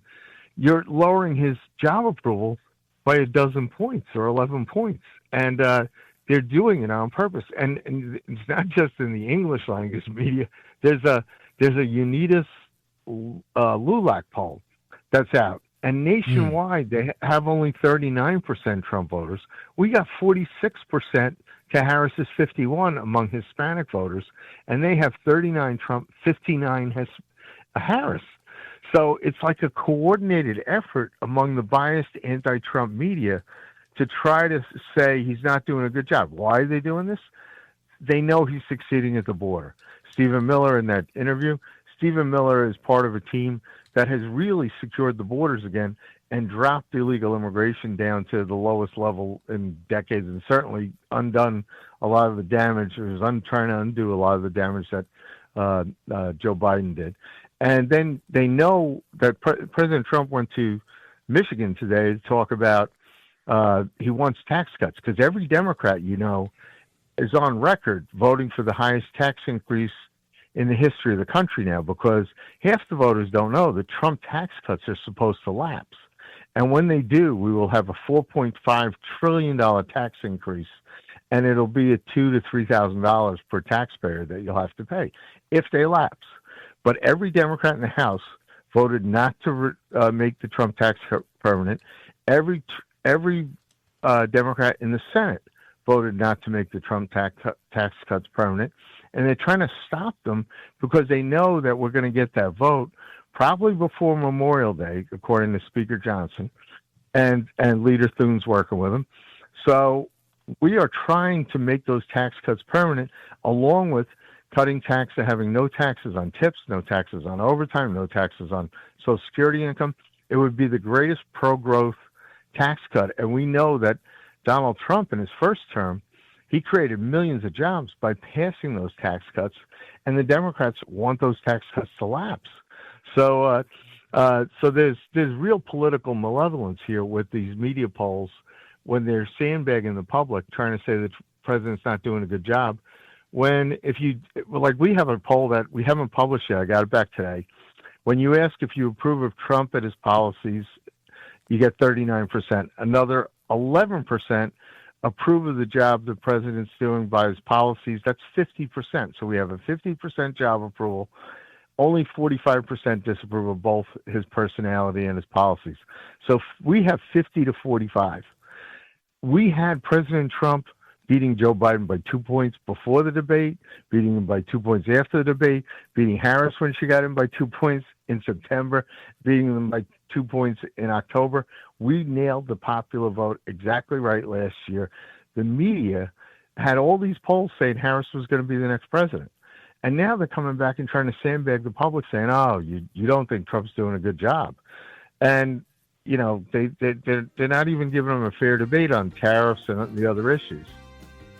Well, let's pause right there. We're going to come right back. I want to get your take on what CNN has to say, because the chief data analyst, Harry Enton, he usually calls it pretty straight, but it seems like in the last 2 or 3 days, he's also jumped on that New York Times bandwagon, trashing Trump. I want to hear what you have to say about the numbers he's reporting. Folks, we're coming right back with President Trump's pollster, John McLaughlin. Don't go anywhere. I'm Rich Valdez.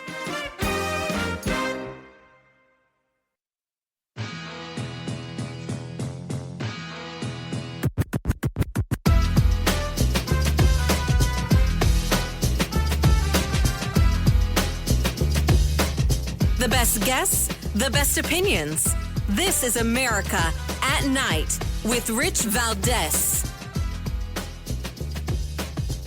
So earlier today, CNN chief data analyst Harry Enton was on with Anderson Cooper on Anderson Cooper 360, talking about Trump's economic approval and his overall approval rating 100 days into the presidency.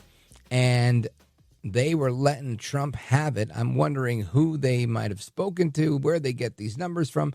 But we're going to listen to Harry Enton, and then we're going to go back to John McLaughlin for some reaction. Listen to this.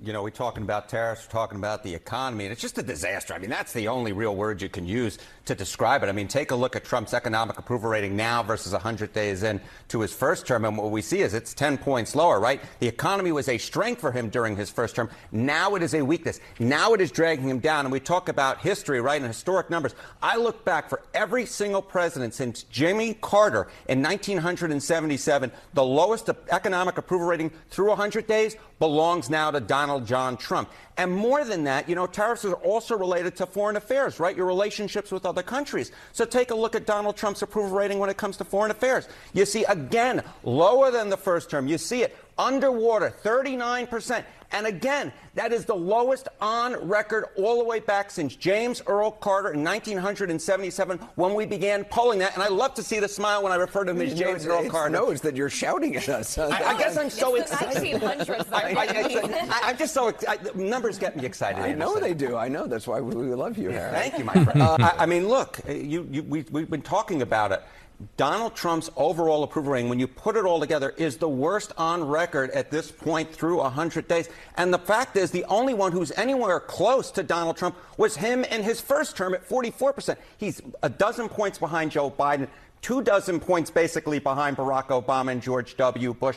The bottom line is what Donald Trump is doing right now is not working in the minds of the American people. And I can guarantee you this. If Donald Trump's approval rating is 41% come November of 2026, you can kiss goodbye that House majority for the Republicans, and there's a decent chance as well. Kiss goodbye the House majority for the Republicans. Harry Enton says if Trump's approval rating holds this way through 2026, the GOP can kiss goodbye the House majority. And I want to get some reaction to this because he said a lot from President Trump's pollster himself, John McLaughlin. What say you? You know, look, these are the guys who were talking about President Harris. They thought Kamala Harris was going to win, and they were wrong. And now they're doubling down on being wrong because they've got a motive here. Because when you look at the internals of that poll, it's a heavily weighted survey out of two panels that are done online, and with you know, there's no live interviewers. It's basically weighted to what they want it to be, and unlike the Times and the Post that were more transparent that we could get those, they have less crosstabs up there. But regardless, it's, you know, they've got a track record of being wrong. They're doubling up on this. They got a political agenda. I mean, Anderson Cooper is not, and CNN are not exactly President Trump's friends, and they've got an agenda. They oppose his policies. You know, the media's gone out. I mean, they are basically trying to defend a guy who was part of a gang, Trinidad or whatever. That's their number one priority. The Democrats want to bring him back to the United States. They never talk about the victims of the crimes. They never talk to the mothers who lost their kids because of murderers who came into the country illegally. And this is what the Democrat Party and the legacy liberal media in the country stands for. And they're really getting more and more deranged because President Trump is succeeding. He's securing the border. He's winning approval. I mean, they don't talk about his high ratings on securing the border and fixing immigration. And they don't talk about the fact that, hey, you now have Zelensky and Putin talking about how long the ceasefire is going to be between Russia and Ukraine. And they don't talk about the fact that there's still hostages being held by the Hamas Gaza terrorists, but there's been some given back. Iran's talking about ending their nuclear war program. And inflation, by the way, prices of things are starting to come down. And the one thing they never talk about is that the Democrats have basically voted for this huge $4.5 trillion tax increase that would devastate the economy and put us in recession.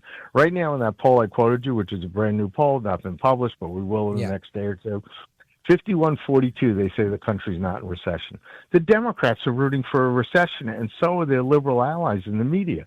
They want illegal immigrants in the country. They want massive recession. They want to see Donald Trump fail at the expense and the suffering of the American people. And so the barrage of negative media polls that are biased against Trump, that have legitimate, real statistical biases in them that are really plain and obvious to see is just astounding, because this is worse than it was during the campaign. During the campaign, they were fudging the numbers here or there that she was a little ahead, but this is like, I mean, they thought Kamala Harris was going to be president. They were shocked that they had to call it that night, that Donald Trump had won on election night, that they didn't have to wait a week or two to try to steal it from us. So anyway, but there's a barrage of them now, and so I don't know. Maybe they were upset about they went to the White House Correspondents' Dinners and nobody cared, nobody showed up. I just don't know what it is with the media and their pollsters. Folks, we're on with John McLaughlin, pollster to President Trump. And, John, I want to ask you about this, because this is an interesting economic factoid that's here. The AP, and again, no bastion of Trump conservatism, reporting this headline: consumer confidence plummets to COVID-era low as trade war stokes anxiety. Not necessarily a non-biased headline either, right? You could have gone with a little more fact there. But the Conference Board saying today that consumer confidence index fell 7.9 points in April to 86, the lowest it's been since May of 2020. So they're trying to tie in CPI with COVID numbers and trying to, sully any gains made in the economy. Now, I look at the markets like anybody else, and I see a totally different story there.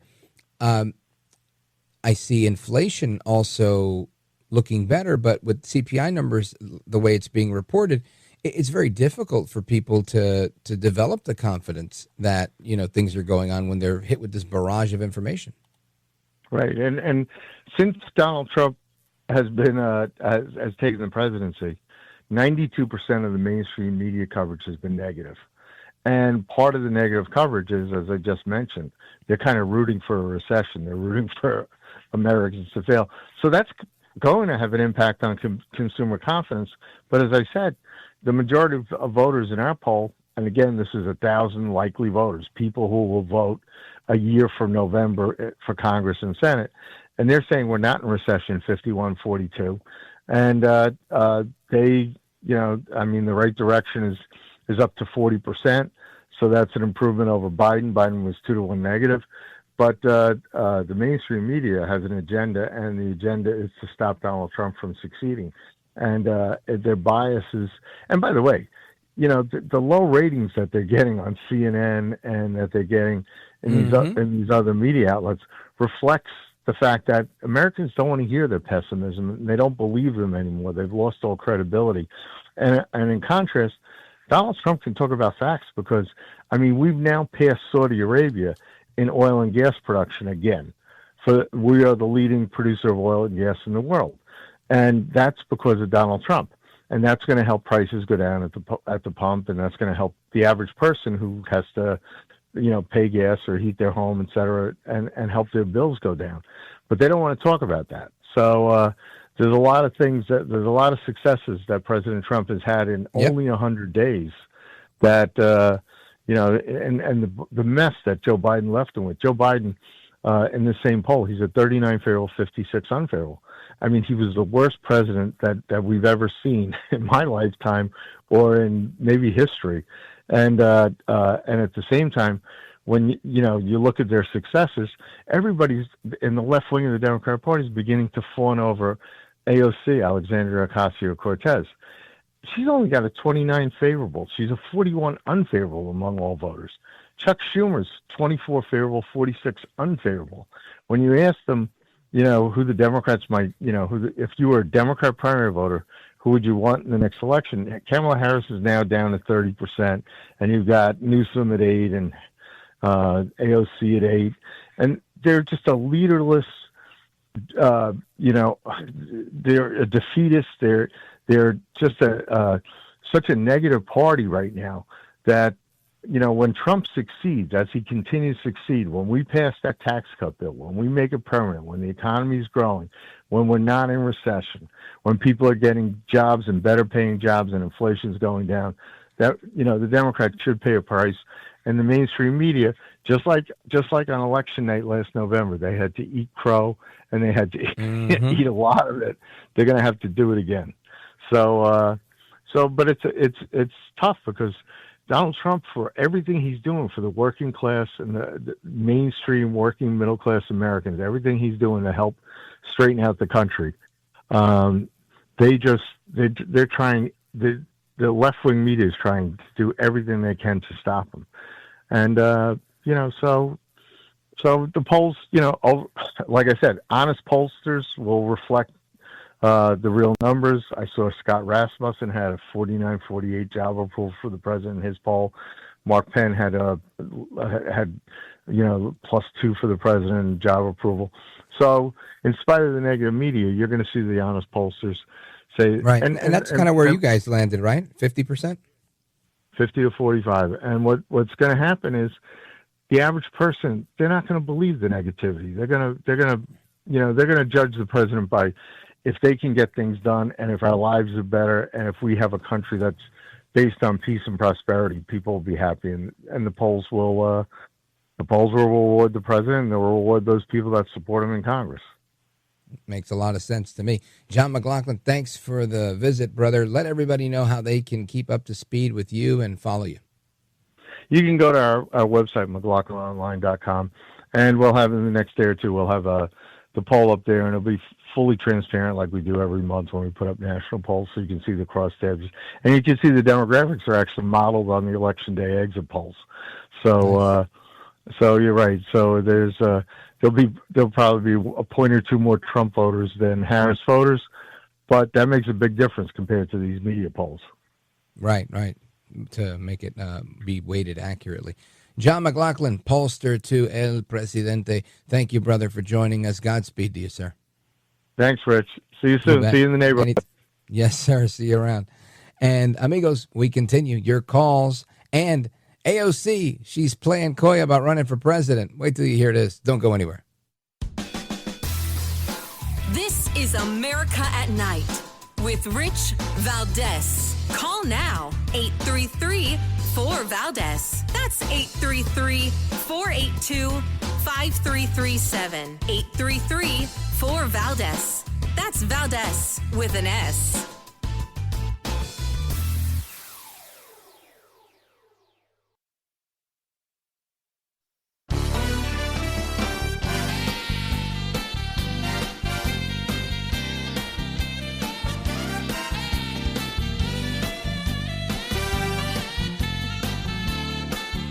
No hair, no care, and live on the air, it's Rich Valdez.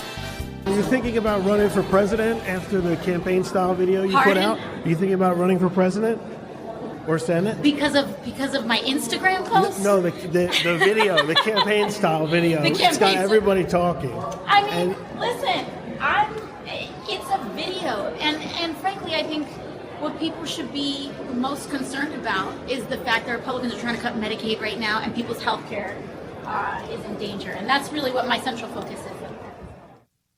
That, of course, is all-out crazy herself, AOC, Alexandria Ocasio-Cortez, giving an all-out crazy response and playing coy, not saying, oh, I'm not running for president. I'm trying to represent my constituents in New York, in my district. She never says that, by the way. She also never says, hey, by the way, you know why I love this country? This country's great because...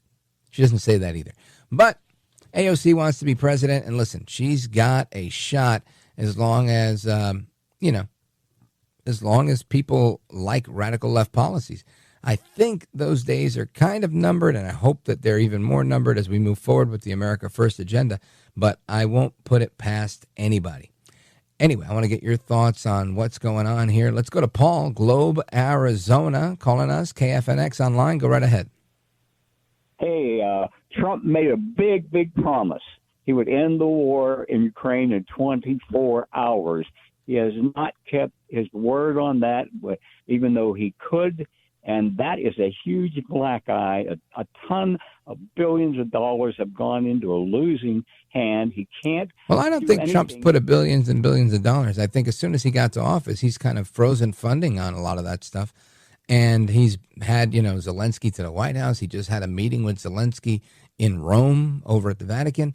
He's had the phone call with Putin. So, I mean, it's kind of, I guess, unfair criticism. You might think it's a huge black eye, but I don't think most serious people would agree with that, because he's literally negotiating with these people, and they just announced we're going to have a ceasefire. We're going to try it out for 3 days and see where it goes.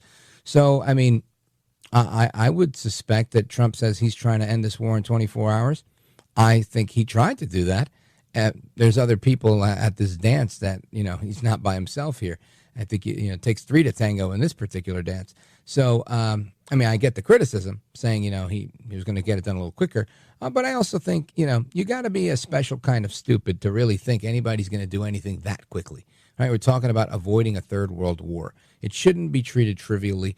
What you say on the campaign trail is typically, when Barack Obama said, if you like your doctor, you can keep your doctor. Nobody really took that seriously when they realized you would lose your doctor. Some people were mad at him, but I think people realized, it's politics and people run their lips. And when Joe Biden said that the border was secure, ask all the parents of those dead, raped children how they thought about that. The politicians sometimes make ambitious statements, and in Joe Biden's case, he just flat out lied, Paul. Well, I think he made a big mistake by making that statement and not backing it up. Even though what do you think the consequence is going to be? The fact that they just announced that they're going to have a ceasefire and they're going to try it out for 3 days? Does that sound like a lose? Announce all they want, but unless Putin agrees to it, all the announcements. Putin's the one that suggested it, Paul. Look, Putin has to agree. Putin has laid down his conditions. He's winning that war. We dump billions. We can't even account for a lot of that money. He can't put together any economic program. If he keeps dumping money into a losing cause in Ukraine, he'll not secure the border. Who's dumping the money, though? What do you think Elon Musk has been doing? The last administration dumped billions. Well, last I checked, they've been gone for at least 100 days. Come on, Paul. I think you're behind in the times here. Thanks for the call, brother. I appreciate it. Sounds like you're just upset with whomever you want to be upset with, everybody. And I get that. But, I mean, you got to take things for what they are. They've talked about a ceasefire. You got to go in that direction. Are they both a bunch of liars, Putin and Zelensky? Sure. Are they going to go back on their word? Sure. Is Trump trying to get it done? Sure. Is it going to get done? Totally. I have no doubt in my mind that we will avoid World War III. Paul in Globe, Arizona, thanks for the call. I got to take a pause right here. Come back to everybody else. Don't go anywhere. This is America at Night with Rich Valdez.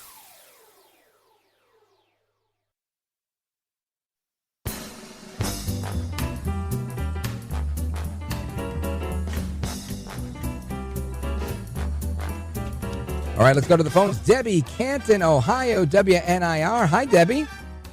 Hi, how are you, Rich? Pretty good, thanks. So I understand you want to know if we should be deporting illegals who have children in the military, and the answer is yes. The same way you would lock me up if I had my kid in the car and I was transporting a kilo of cocaine. I mean, that's how that works. So really no way around that. We can't change the law because somebody's a parent. But thank you, Debbie. I appreciate it. WNIR, let us continue. I want to go to John, Norfolk, Virginia, WNIS. John, federal offices are being understaffed. Is that right? Yeah, so it's just to go back to the comment that you and Miss Elizabeth were talking about.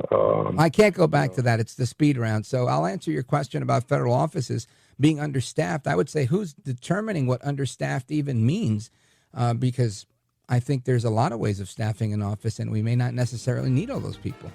So anyway, thanks for the call. John in Norfolk, Virginia, WNIS. Joe in Naperville. Yeah, I agree with you. The guy in California was off his rocker, but I love hearing from our callers in KNCO area. Pat in Sedona, one of my favorites. Brother, you're a gentleman, a scholar, and a patriot, my man. Godspeed to you. Frank in Evergreen, don't eat crayons. I'll talk to you again tomorrow. Mike in Chicago, you're right. RFK Jr.'s rocking it. God bless you, America. I'm Rich Valdez.